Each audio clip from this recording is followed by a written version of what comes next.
Hello, there, beautiful people. Good morning from Dhaka, Bangladesh. Happy weekend to all the Bangladeshis because today is a Friday. We call it Juma Day, and it's a very sunny day out there. I plan to do videos early morning when I woke up. And first of all, before I start the review, I want to say something. Yesterday, I was overwhelmed by all the wishes that you sent me, wrote to me, posted, timeline, comment. Obviously, I could not get back to some few hundreds of them, but I tried to comment whenever I could or at least reacted. And it means a lot to me. This is the purpose of my journey. I'm very, very, very happy. I'm very overwhelmed by all your wishes. I turned 43 yesterday, 9th of May, significant day. So yeah, I had a very long day, man. I was on constant run, work. I'd done some shopping. You saw I uploaded only one video of the watch, and finally, I just want to tell you, I picked up this one by Pagani Design, the Rolex Homage, and I was torn between the two. I told you, the Tiffany blue and this one. So I ended up getting this one because the meteorite, the white dial, which is very beautiful. I think is very unique. And also, I will talk about these two watches I also got previously. It was this one, the Patek Philippe Homage, a very beautiful blue dial. I'll talk about that in a particular episode. Just discuss just from my user point of view. But so far, this house is so much value, made in China, but so much value for your money. They are lookers, very beautiful, right? So I have planned, like today I have outing. I have to go out, and I will be spending some time, just relaxing. So half day's work after I upload and dispatch all the stuff, then I'll just have a nice relaxing day. I'll go for a drive and all that. So I have about 3 to 4 episodes, but I think I'll just do 2 or 3. Okay. First episode, I'll do the list that people love. Without the list, there is no watch, there's no view time. I'm like, okay. But anyway, so summer is up, warm, but thankfully it's that 48-degree feel is gone. The humidity and everything, UV for now is gone, but still very warm. 34, 35, it's okay, right? So 5 fragrances that I'm going to show you, not a 10 list, because I want to talk a little bit more on each. And I think these are a little bit different than your conventional summer blue freshie. One is a green fragrance, one is a sweeter one. Some of them are fresh, blue, sweet like that. But this can be worn in summertime also if you know how to wear them. So first fragrance I'm going to show you, I have bought this recent times, and most people said this is more sweet than fresh, and I can agree. There's hardly anything blue in it, but I really like this fragrance.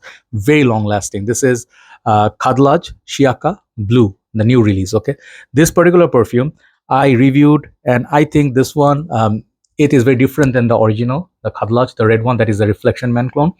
This one I cannot say what this clones, but it smells like so fresh, sweet, fresh, like like the same type where maybe you can think of Scandal, Beau, type of fragrances, but it is really done smooth. One thing. Second thing is extremely long lasting. If you spray on your shirt, even in summer, it holds a lot. But how many hours? Don't ask me. Depending on your weather condition, like different people, different skin chemistry. If you're outing, if you are going on bike, it will be one situation. If you stay in the AC room, it will be another situation. So depending, okay. But this thing, for the price, I think this is one of the very good solid fragrance. It can be worn all occasion, even in winter, summer. Very versatile perfume, but wear less, 2 to 3 sprays max. That's the thing for summer. If you wear too much, it will be too sweet. Okay, so Khadlaj Shiaka Blue. That's my first one on number 5. Number 4, another blue fragrance. This is a pattern, but this is a Salvatore Ferragamo Acqua Essenziale Blue. So I understand some of my friends don't think this is the greatest fragrance. My good friend Alonso find it to be too sweet or too bitter or something like that on dry down. It becomes too maybe patchouli or something, the dry down. But this fragrance is similar DNA as Dylan Blue. Maybe Dylan Blue is a bit nicer in terms of smell. I understand that, but this is a bit more depth. Like you can say, how do I describe this? This is sweet, kind of maybe floral touched with this blue, but there's also elements of Dylan Blue meets Bulgari Aqua. So a little bit of deep sea, maybe there's a seaweedy, but not too much. But this definitely feels deep water blue, like the color of the bottle. Okay, this is not as aquatic. It's more of a shower gel vibe. So try it if you want a good performer daily drive for office work, like regular day scent, and you don't want to spend more than 45, 55 bucks. This is a good solution. Very nice bottle, really heavy, and then build quality is very good. Salvatore is a very underrated house. That's number 4. Number 3 is one of the best recent times I bought. designer fragrance, try to get it under discounted because if you buy this retail is very expensive, over $100. But I will say Bad Boy Cobalt, you can see the bolt, thunderbolt, what do you call this, like flash or thunderbolt. This is the flanker, fresh flanker from Bad Boy line. So Bad Boy from Carolina Herrera did not get like so much hype. I love the extreme one, I love the intense or whatever that the golden bottle was, I forgot, extreme, and Bad Boy Le Parfum. Those two are very different. This thing is fresh, blue, and the opening is just mesmerizing. Moment you spray this, yes, the dry down goes a little bit like many other fragrances, but the opening is very beautiful. I absolutely enjoy the opening, and I think this is the best opening in the Bad Boy line. May it be summer or winter, you can also wear this for cold months, no problem. It has great performance, really good longevity on the clothes. So this one you can afford to go like 6, 7 sprays if you really want good performance in summer. But this is like you can say much better performer than Versace Purum, Manu Fresh, much sweeter. And yes, it does have an Invictus-ish feel on the dry down. Yeah, it definitely can see that. But moment you spray it for the first time, it is really beautiful. I mean, I have few fragrances, some of the best openings. This has one of the best openings. Really beautiful bottle too. Bad Boy Cobalt. That one I highly recommend.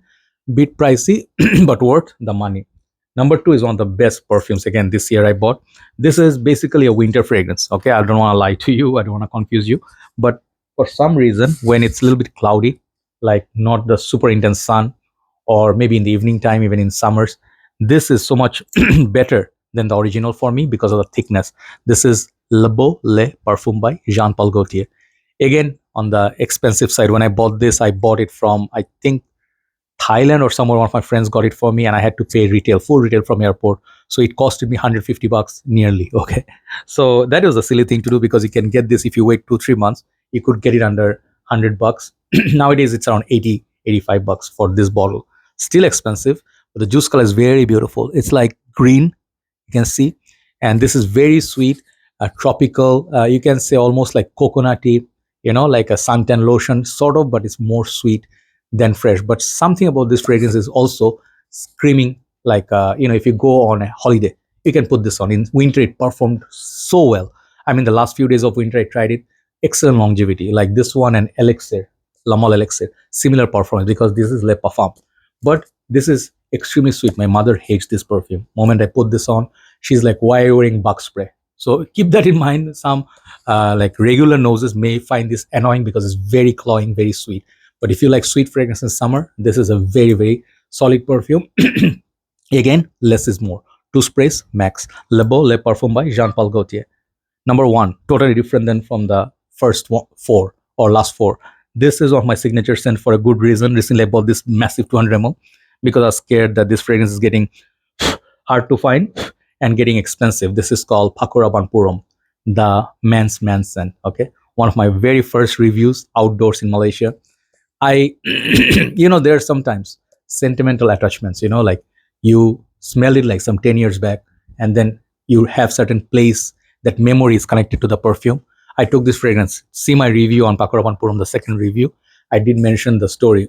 I took this to Cameron Highlands. I went for all the way drive from Kuala Lumpur to Cameron Highlands late night, some crazy roads, very beautiful, cool weather I woke up with. I sprayed it at night. In the next morning, it was filling up my room. Green, vanilla, like barbershoppy, green, fresh, masculine, one of the best masculine perfumes ever. This one has so much potency. In summer, winter, any part of the year you can wear it, but expect no compliments from youth. Like if you're, say, 20s and you wear this to your date, forget about it. She'll say, you remind me of your father. But this is a fragrance you wear for yourself, okay? And these are kind of fragrances, totally different genre than you see the modern ones, but it is so, like, it's such a statement. Okay, so I would say number one today is Paco Rabanne Purum. Check out the fragrance. I mean, old formulation, if you can get, there's gonna be more intense, but this one has, again, performance wise, very, very solid. So those are the 5 I wanted to show you. So let's move on to some individual reviews. Maybe I'll do 2 more. Okay, have a nice day. Thanks for watching. Thanks again, once again, for your birthday wishes. It was a fantastic day. Okay, take care. I'm feeling much better. Bye bye.